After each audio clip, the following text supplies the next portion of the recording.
के युवा राष्ट्रीय सेवा योजना एनएसएस के और एनसीसी के कैडर, सभागार में उपस्थित सभी प्रतिभागियों, युवा मित्रों, प्रेस मीडिया के बंधुओं, लोकतंत्र हमें सिर्फ आजादी के बाद मिला ऐसा नहीं है। लोगों ने वर्गलाया है। लोकतंत्र तो मेरा वैदिक युग से है और संविधान का 22 भाग जो है उसमें वैदिक काल से आपको शुरू होता है, जिसमें 3 भाग समुद्र, पहाड़ और मरुस्थल है और 19 भाग हमारे भारतीय संस्कृति की पहचान उसमें है, जिसमें हमारे भाग 3 फंडामेंटल राइट पर भगवान राम, मां जानकी और लक्ष्मण जी का भी चित्र है, हनुमान जी का भी चित्र है, भगवान बुद्ध, महावीर, गुरु गोविंद सिंह, नालंदा विश्वविद्यालय ज्ञान विज्ञान की लगभग 9 भाग बिहार के हमारे सांस्कृतिक विरासत विराज रहे हैं और बिहार उस संविधान के आधे भाग पर अपना एकाधिकार अगर जो रख रहा है तो कोई विशेषता, कोई महत्व तो है। ये लोकतंत्र की धरती रही है। वैशाली के धरती से लोकतंत्र इतिहासकारों ने भी स्वीकारा है। समय कभी नहीं रुकता है, लेकिन समझदार व्यक्ति अतीत की कुछ घटनाओं से सबक जरूर लेता है। कुछ घटनाएं ऐसी होती है जिन्हें इतिहास के तौर पर नहीं अपितु हम चेतावनी के तरह याद रखना चाहते हैं। इतिहास में हमको, आपको, सबको पढ़ाया, गुलाम मानसिकता के लोगों ने अपने कलम में कोताही किया कि हम आजादी कैसे प्राप्त किए, लेकिन ये लिखते हुए वो कलम को स्वतंत्रता प्रदान नहीं किया कि हम गुलाम कैसे बने। हमारे समाज के अंदर जब जब विकारों से ग्रसित किया गया, समाज में उन्माद फैला, आपसी भाईचारा टूटा, विदेशी आक्रमणकर्ताओं ने हम पर हमारी आजादी छीना। बड़ी मुश्किल से 1000 वर्ष के लगभग की गुलामी, सिर्फ अंग्रेज की गुलामी नहीं, मुगल का भी गुलामी, उस तमाम जो भारत के सांस्कृतिक विरासत को मिटाने का काम किया, हमारे देश को लूटने का काम किया, वो तमाम गुलामियों को झेलने के बाद बड़ी मुश्किल से देश की स्वतंत्रता की चिंगारी जब फूटी, कई लोगों का बलिदान हुआ। कई ऐसे लोग जो अपनी जवानी को बलिदान कर दिए। एक जनरेशन नहीं, 2-2, 3-3 जनरेशन इस आजादी के लड़ाई में अपने भविष्य को बर्बाद कर दिए, इस उम्मीद के साथ कि आने वाला मेरा चौथा पीढ़ी कम से कम स्वाभिमान के साथ, सम्मान के साथ जी सके। लेकिन जब 25 जून 1975 आजादी के बाद लोकतंत्र की पुनः स्थापना हुआ, सत्ता के लिए देश को बांटने के विषय पर चर्चा नहीं करेंगे, लेकिन ऐसे मानसिकता के डीएनए में लोकतंत्र में विश्वास नहीं था। परिवार तंत्र को जिसने स्थापित किया, हम और हमारे बाद हमारा पुत्र, हमारी पुत्री, हमारा परिवार के लोग ही सत्ता में बैठेगा, ये मानसिकता लोकतंत्र की हत्या का बीज उसी दिन बो दिया। 25 जून 1975 ऐसी एक तारीख है जिसने भारत के लोकतंत्र को झकझोर दिया। कई मार्मिक कथाएं इससे जुड़ी है। आपको एक मोचीराम दयाल का बेटा जेपी आंदोलन में गया और वापस नहीं लौटा। पुलिस उठा ले गई, कोई सुनवाई नहीं हुई, प्रेस चुप, क्योंकि उसके अधिकार को छीन लिया। अफसर मौन, क्योंकि उसकी कलम को बांध दिया। यही सवाल अब भी गूंजता है, क्या लोकतंत्र में बोलने की यही सजा होनी चाहिए? ये परिवारवादी मानसिकता के सोच के लोग लोकतंत्र को खत्म करने का संकल्प लिया। आज 26 जून 1975 को प्रधानमंत्री इंदिरा गांधी ने रेडियो से आपातकाल की घोषणा की। आधी रात को उसकी थोड़ी सी झलक 2005 में भी आधी रात को बिहार विधानसभा को भंग करने का दिखाई पड़ा था। प्रेस, न्यायपालिका, नागरिक अधिकार सब नष्ट कर दिए गए। सुप्रीम कोर्ट के निर्णय को पलटा जा सके, क्योंकि उनको 6 साल के लिए भी बताया गया कि चुनाव लड़ने पर बैंड कर दिया। गलत प्रैक्टिस से वो चुनाव जीतने का प्रयास किया, शॉर्टकट रास्ता से सत्ता में बने रहने का वो दिमाग लगाने लगे।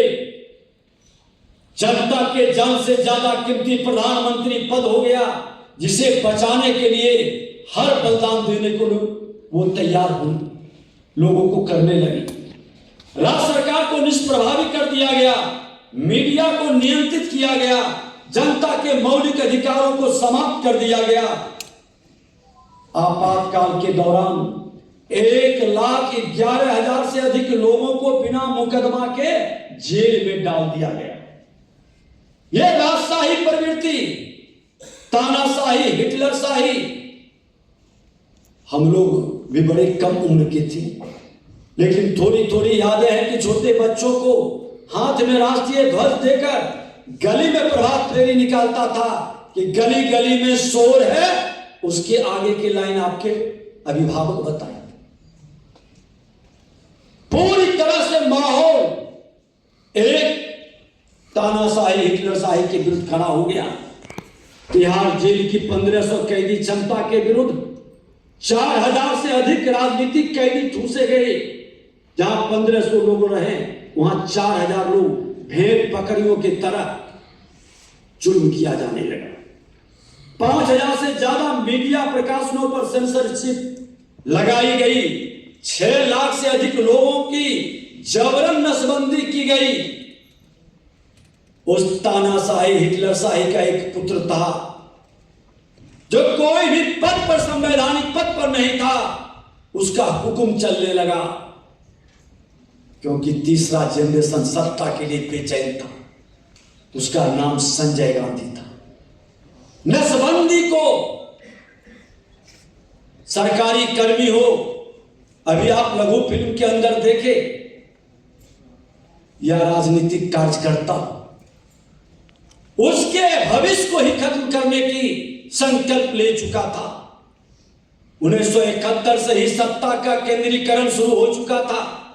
तमिलनाडु को छोड़ने पूरे देश में राज्य सरकारें बदली गई।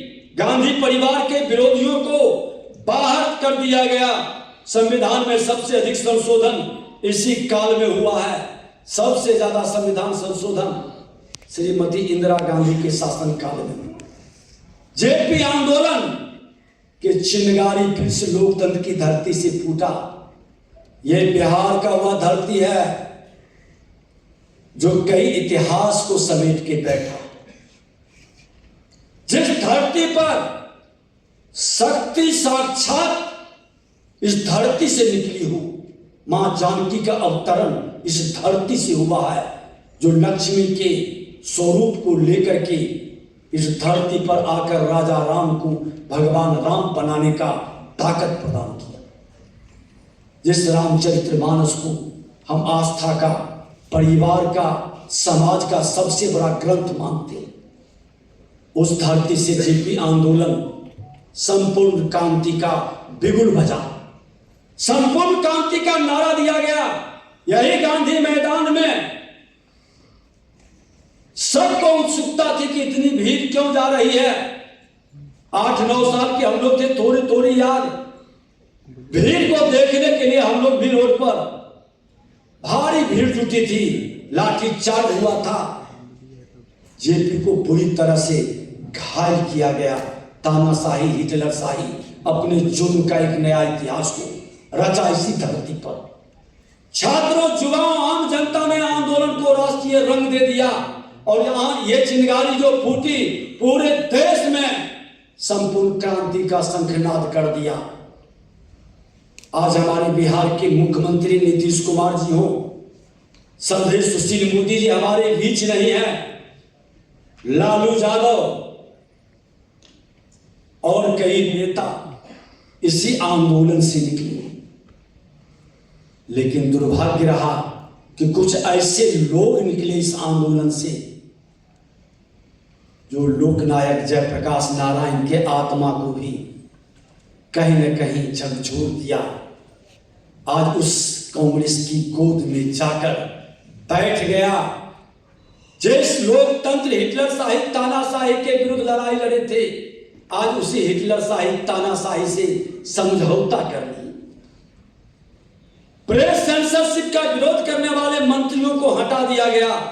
उनके अपने दल के अंदर के लोग को ही किस तरह से उनकी आवाज को बंद करने का एक नया खेल शुरू हुआ।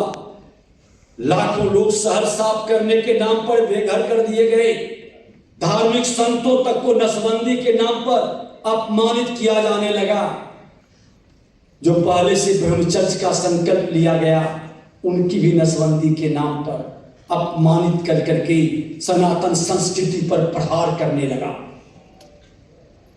लोकतंत्र की हत्या के लिए अनुच्छेद 21 को निलंबित कर दिया गया। प्रधानमंत्री, राष्ट्रपति उनके कार्यों पर दंड मुक्त किया जाए। वही कांग्रेस आज लोकतंत्र की दुहाई देता है। चोर मचाए शोर, जिसके डीएनए में ये वृत्ति प्रवृत्ति समाहित है, वो संविधान लेकर निकलता है और कहता है लोकतंत्र खतरा में। जिस लोकतंत्र की खूबसूरती से चाय बेचने वाला का बेटा देश का प्रधानमंत्री बनता हो, जो संविधान को अपने आस्था का सबसे बड़ा ग्रंथ मानता हो, जो भारत माता के धरती पर जन्म लेने वाला किसी जाति धर्म क्षेत्र भाषा के उत्थान कल्याण के लिए अपने जिंदगी को समर्पित कर देता हो, जो पूरे देश के 140 करोड़ जनता को अपना परिवार मानता हो, उसके विरुद्ध षड्यंत्र करने का, लोगों को बरगलाने का, भरमाने का, आरक्षण से पिछड़ों को वंचित करने वाले, साहबानों केस में कोर्ट के फैसले को पलटने वाले, यही लोग आज संविधान खतरे में है का नारा देकर हमारा नया जनरेशन को बरगला रहा है। मैं मित्रों कहना चाहूंगा, ये मानवीय गुण है, नेचर सिग्नेचर नहीं बदलता है। जो अपराध की वृत्ति और प्रवृत्ति लेकर आता है, जो हिटलरशाही तानाशाही भ्रष्टाचार की मानसिकता से पोषित है, वो कितना भी रंग बदल ले, कितना भी चेहरा छुपाने का प्रयास करे, उसकी वृत्ति नहीं बदलेगी। डिजिटल इंडिया का युग है। लोगों को बरगला करके आप कितना भी सोशल मीडिया पर पैसा खर्च कर करके अपने चेहरे का ब्रांडिंग कर लो, लेकिन आज का युवा आपके पीछे का इतिहास जानेगा कि भारत गुलाम कैसे बना। इसको जिस तरह से छुपाया गया, आज के इस कांग्रेस राजद के पाठशाला से पढ़ने वाले लोग भी उसी वृत्ति और प्रवृत्ति से ग्रसित है। वामपंथी पार्टियों ने भारत छोड़ो आंदोलन का विरोध किया था। चीन युद्ध के समय देश विरोधी रुख अपनाया था। अघोषित आपातकाल राजद के युग में था। किस तरह से गरीबों का मसीहा बनकर आया था, जातीय उन्माद पैदा किया। आपको यहां पर बहुत कम उम्र के भी लोग बैठे हैं। 30-35 साल पहले अघोषित आपातकाल, उस मानसिकता के लोग राजद के साथ कांग्रेस भी सत्ता में बिहार में बैठी थी और जेपी आंदोलन से निकले हुए लालू प्रसाद जी 15 साल, जिसको माननीय न्यायालय ने जंगल राज कहा, हत्या, अपहरण, लूट, बलात्कार का ये उद्योग चलाया, नरसंहार करता था और मुख्यमंत्री के आवास में बैठता था। एक जाति को विरुद्ध में बोला तो उसका नरसंहार कराया, फिर दूसरे जाति को लड़ाया, आपस में भाईचारा, सामाजिक सौहार्द को खत्म करने का प्रयास किया। आज वह राजद कांग्रेस का गठजोड़ फिर से समाज को बरगलाने का खेल खेल रहा है।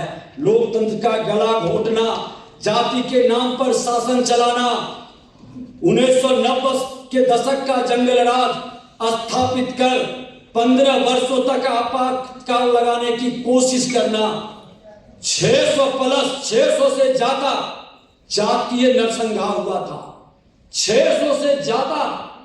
आज प्रधानमंत्री श्रद्धेय अटल बिहारी वाजपेयी जी ने सुशासन स्थापित करने के लिए बिहार के मुख्यमंत्री नीतीश कुमार जी को भेजा, नरसंहार पर लगाम लग गया। हत्या, अपहरण, लूट, बलात्कार का जो महामारी था उसको रोका गया। 2005 में काउंटर शुरू हुआ, अपराधी के मन में दहशत फैला, वातावरण बना, लेकिन दुर्भाग्य से बीच बीच में ये राजद कांग्रेस के लोग सत्ता में आ जाने के कारण मुख्यमंत्री जी ने भी कहा कि गलती से हमने इसको अवसर दिया, वो बीमारी को फिर महामारी में बदलने का इन्होंने खेल खेला। 1991 से 2000 के बीच पलायन में 3 गुना वृद्धि हुई, विकास दर मात्र 1% के करीब रहा, अपहरण, हत्याओं की बाढ़ आ गई। कांग्रेस की भूमिका तब और अब में कोई अंतर नहीं है, क्योंकि उसके डीएनए में राजतंत्र व्याप्त है, परिवार तंत्र व्याप्त है। 1998 में राष्ट्रपति शासन का जब विरोध किया गया, 2000 में राजद को सरकार दिलाने में इन लोगों ने किस तरह से मदद किया, आज युवा पीढ़ी को जानने की जरूरत है कि लोकतंत्र हमें मुफ्त में नहीं मिला है। जैसे हम आजादी के लिए लाखों लोग अपने जिंदगी को दांव पर लगाए, बलिदान किए, ये आपातकाल हटाने के लिए भी कई युवा अपने भविष्य को बर्बाद किया। लोकतंत्र बचाने के लिए आप स्वतंत्रता के साथ जी सकें, आप सम्मान के साथ, स्वाभिमान के साथ भारत के अंदर रह सकें, लोगों ने बलिदान दिया है। इस बलिदान को याद रखना है। ये लोकतंत्र की हत्या करने वाले आपातकाल जंगल राज की सच्चाई नई पीढ़ी तक पहुंचाने की आपको जिम्मेवारी एक योद्धा की तरह उठाना है, क्योंकि लोकतंत्र रहेगा तभी आज झोपड़ी से निकल करके आप किसी भी शीर्ष पद तक पहुंच सकते हैं। लोकतंत्र नहीं रहेगा तो ये राजतंत्र वाले, जिसका बाप दादा परदादा सत्ता के शिखर पर बैठकर आम भारतीयों को गुलाम मानसिकता से देखता है, वही भाव में रहेगा। इसको बचाने की जिम्मेवारी है। सच्चा लोकतंत्र तभी बचेगा जब हम इतिहास को समझेंगे। आज राजद कांग्रेस के गठजोड़ फिर से लोगों को बरगलाने का, अपने परिवारवाद, तानाशाही, भ्रष्टाचार से भारत को मुक्त करने का संकल्प लेना होगा। बिहार संकल्पित है और जब बिहार जागता है तो भारत जागता है। यही आह्वान करने, नए पीढ़ी को बताने, आपको जगाने और आप अपनी आवाज को आने वाले पीढ़ी को जगाएं, क्योंकि 21वीं सदी का भारत है और ये 21वीं सदी का भारत की घोषणा कोई नेता नहीं किया। एक संत, एक ब्रह्मचर्य पालन करने वाला स्वामी विवेकानंद ने कहा था 19वीं सदी में 21वीं सदी भारत का होगा, भारत विश्व गुरु बनेगा। आज 21वीं सदी के ये 24 वर्ष पार कर 25वां वर्ष पूर्ण 54 पर भारत है। आज ये संयोग नहीं है कि जहां बड़े बड़े कंट्री बुढ़ापा की ओर जा रहा, वहां भारत युवा भारत के रूप में बढ़ रहा।